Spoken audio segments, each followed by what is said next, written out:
Ngunit hindi pa rin tayo nakatitiyak kung siya nga ba ay tunay na kakampi.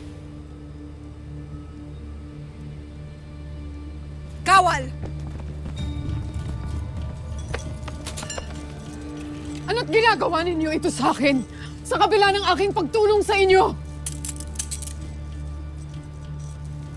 Nay, ito ang aking utos. At ito ay may basbas ni Hara Alena. Kaya't ito ang masusunod. Ikulong siya!